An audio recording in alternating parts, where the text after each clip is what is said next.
Question number 7 है factorise 12m³ plus 6m² minus 6m। 12m³ 6m² minus 6m में common table है 6 का, क्योंकि 6 2 होता है 12, 6 1 6, 6 1 6 और सभी में m और m और m है तो कॉमन आ जाएगा 6m। उसके बाद 6m कॉमन आ जाने के बाद यहाँ से बचेगा 2m² प्लस 6 बाहर आ चुका है, 2 टाइम्स m में 1 टाइम्स m बाहर आ चुका है, यहाँ से केवल बचेगा m माइनस 6m बाहर आ चुका है तो केवल यहाँ से बचेगा 1। 6m और इस ब्रैकेट के अंदर 2m² प्लस m माइनस 1 में अब इसका फैक्टराइज फिर से करेंगे, क्योंकि ये एक ट्राइनोमियल है, ट्राइनोमियल का भी फैक्टर हो सकता है। तो सबसे पहले m² का कोएफिशिएंट देखेंगे 2 है और कांस्टेंट टर्म 1, दोनों को मल्टीप्लाई करेंगे तो ये हो जाएगा 2 1 2। 2 का अब ऐसा फैक्टर बनाएंगे जिसको जोड़ने के बाद या तो घटाने के बाद m बनेगा 1 बनेगा। तो 2 का फैक्टर ऐसा होता है 2 इंटू 1, 2 में से 1 को माइनस करेंगे तो हो जाएगा 1 और 2 1 2। तो इसको लिख सकते हैं यहाँ से 2m² plus 2m minus 1m minus 1।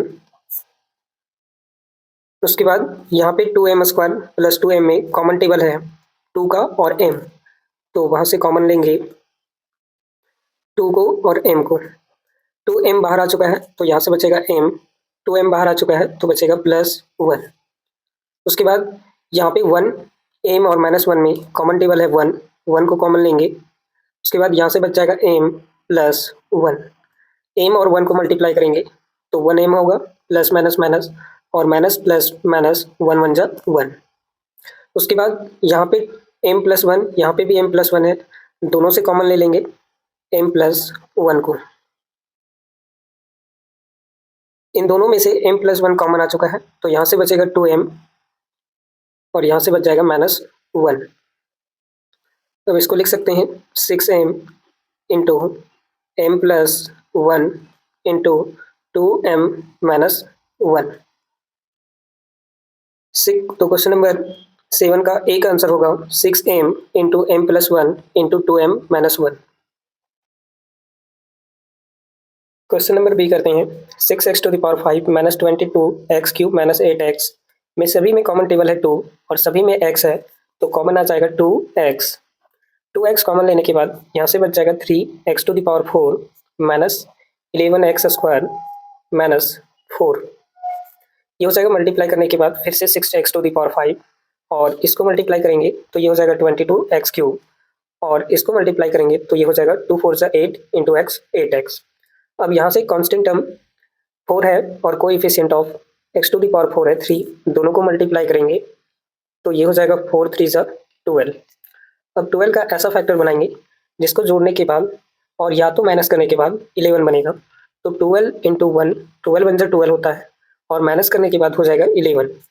तो इसको लिख सकते हैं 2x, यहाँ पे 3x⁴ और 11x² को लिख सकते हैं minus 12x² plus 1x² minus 4। Plus और माइनस होगा माइनस और प्लस मल्टीप्लाई होकर हो जाएगा माइनस। 2x इंटू में रहेगा। अब इस ब्रैकेट के अंदर यहाँ पे 3 और यहाँ पे 12 है, कॉमन टेबल 3 है, x⁴ और यहाँ पे x² है, x² कॉमन है और 3 कॉमन है, यहाँ से ले लेंगे 3x² को कॉमन। इसके अंदर बच जाएगा x² माइनस 4, दोनों को मल्टीप्लाई करेंगे तो 12x² हो जाएगा। अब यहाँ पे x² और 4 में कुछ भी कॉमन नहीं है तो कॉमन ले सकते हैं 1 को, बच जाएगा यहाँ से x² माइनस 4। अब इस ब्रैकेट के अंदर यहाँ पे और यहाँ पे x² माइनस 4 है, x² माइनस 4 है तो कॉमन ले सकते हैं x² माइनस 4 को, तो लिखेंगे 2x इंटू x² माइनस 4 को कॉमन लेते हैं, x² माइनस 4 कॉमन आ जाएगा तो बचेगा यहाँ से 3x² और इस टर्म से प्लस 1। इसको लिख सकते हैं 2x into x² minus 4 into 3x² plus 1। और यहाँ पे देखेंगे तो x² माइनस 4 को लिख सकते हैं 2x इंटू x² माइनस 2 का स्क्वायर, क्योंकि 2 का स्क्वायर होता है 4 इंटू 3x² प्लस 1। अब यहाँ पे x² माइनस 2 को देखेंगे तो यहाँ पे एक आइडेंटिटी लग जाएगा a² minus b²। a² minus b² होता है ए प्लस बी इंटू ए माइनस बी। तो यहाँ से आइडेंटिटी लगाने के बाद ये हो जाएगा 2x इंटू ए की जगह पे x और b की जगह पे है 2, तो लिखेंगे x plus 2 into x minus 2 और इंटू में है 3x² प्लस 1। तो क्वेश्चन नंबर बी का आंसर हो जाएगा 2x into x plus 2 into x minus 2 into 3x² plus 1। Question number C है 6z का पावर 6 माइनस 21z का पावर 4 माइनस 12z का स्क्वायर। तो सभी में z स्क्वायर कॉमन है, यहाँ पे 6 टाइम्स 4 टाइम्स 2 टाइम्स, तो 2 टाइम्स z निकल जाएगा, z स्क्वायर कॉमन हो जाएगा। 12 21 और 6 सभी में 3 का टेबल कॉमन है, तो 3 भी बाहर आ जाएगा। यहाँ से बच जाएगा 2z का पावर 4 माइनस 7z स्क्वायर और यहाँ से बच जाएगा 3 4 ज़ा 12, 4 और z स्क्वायर बाहर आ चुका है, तो केवल बचेगा 4। अब 4 और 2 का यहाँ पे मल्टीप्लाई करेंगे तो ये हो जाएगा 4 2 ज़ा 8। 4 और 2 का मल्टीप्लाई करेंगे तो ये हो जाएगा 8। अब 8 का ऐसा फैक्टर बनाएंगे जिसको जोड़ने के बाद या तो घटाने के बाद यहाँ पे 7 बनेगा। तो ऐसा फैक्टर होता है 8 इंटू 1, 8 1 ज़ा 1, 8 1 ज़ा 8 और 8 में से 1 को माइनस करेंगे तो हो जाएगा 7।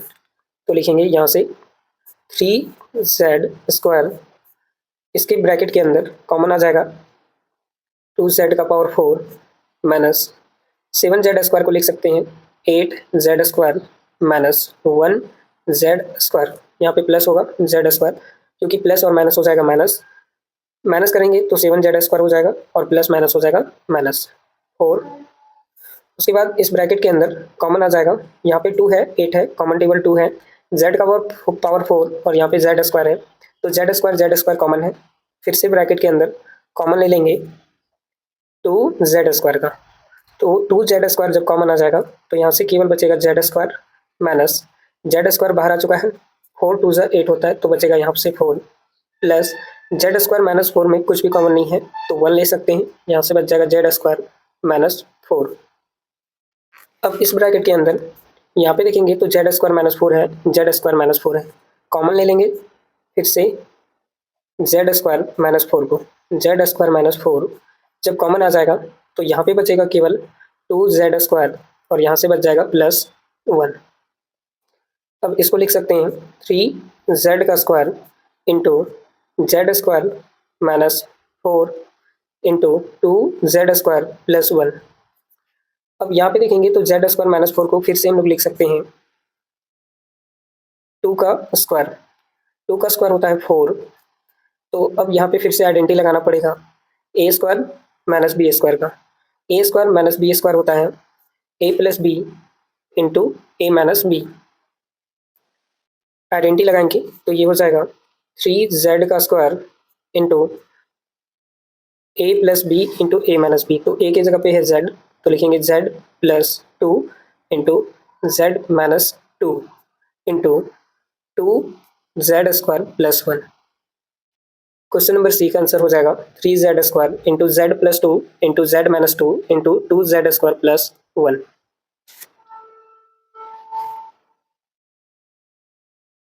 क्वेश्चन नंबर 8 है factorise 144 a square minus a square plus 32 का होल स्क्वायर।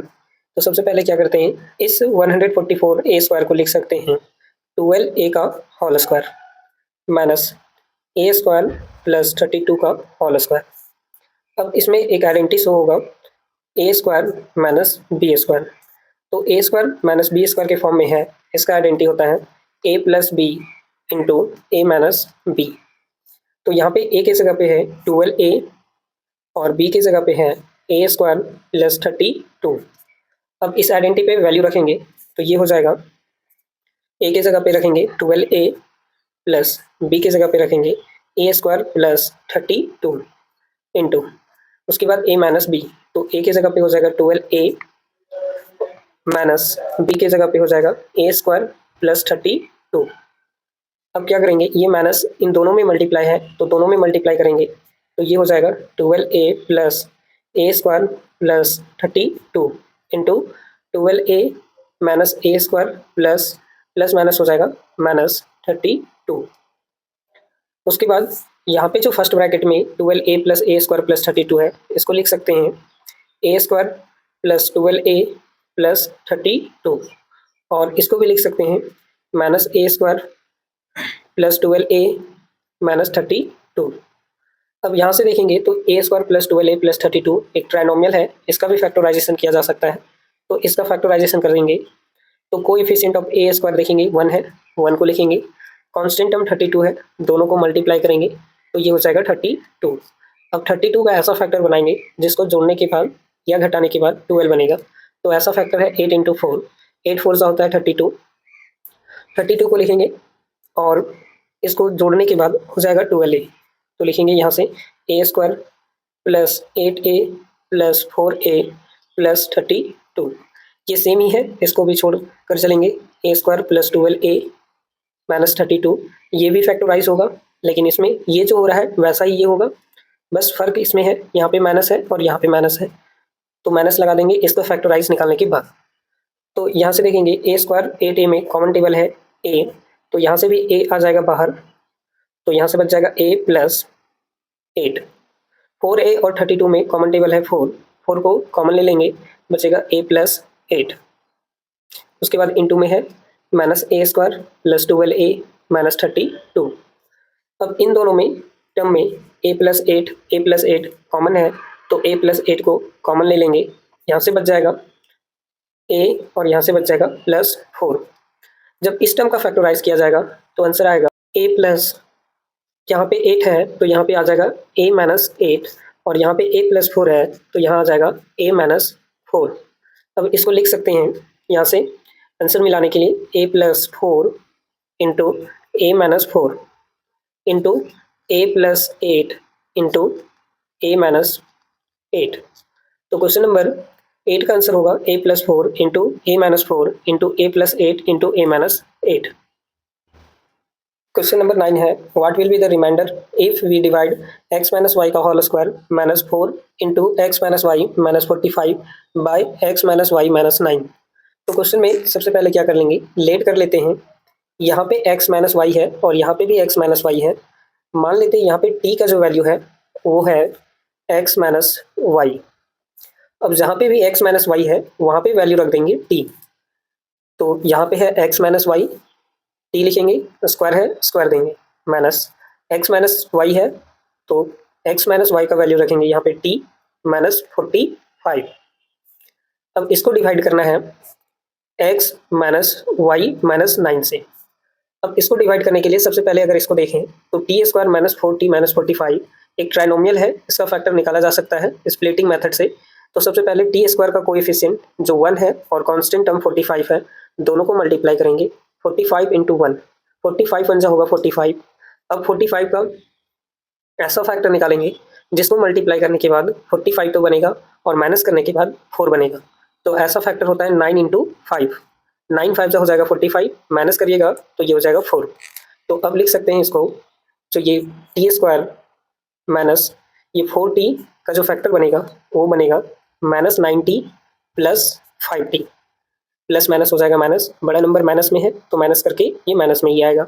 उसके बाद माइनस 45 प्लस और माइनस हो जाएगा मल्टीप्लाई होकर माइनस। डिवाइड करना है x माइनस वाई माइनस 9 से। अब ऊपर वाले टर्म में देखेंगे तो यहाँ पे टी स्क्वायर है और यहाँ 9t है, दोनों में कॉमन टेबल है t, कॉमन ले लेंगे t को, तो t जब बाहर आ जाएगा तो यहाँ से बचेगा t माइनस 9। 5t माइनस 45 में कॉमन टेबल है 5 को, यहाँ से ले लेंगे बाहर तो बच जाएगा t माइनस 9। 5 9 हो जाएगा 45 और 5 और t को मल्टीप्लाई करेंगे तो 5t। डिवाइड में होगा x माइनस वाई माइनस 9। अब इस ऊपर वाले टर्म में, इन दोनों ही टर्म में t माइनस 9 कॉमन है तो t माइनस 9 को ही कॉमन ले लेंगे।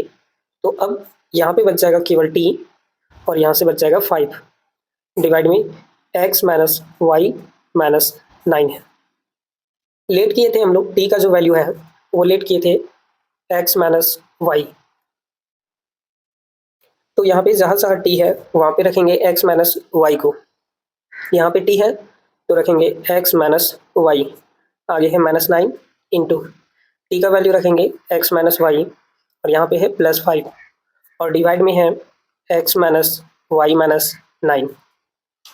x माइनस वाई माइनस 9 यहाँ पे भी है और x माइनस वाई माइनस 9 यहाँ पे भी है, दोनों कट जाएगा तो यहाँ से बच जाएगा x माइनस वाई प्लस 5।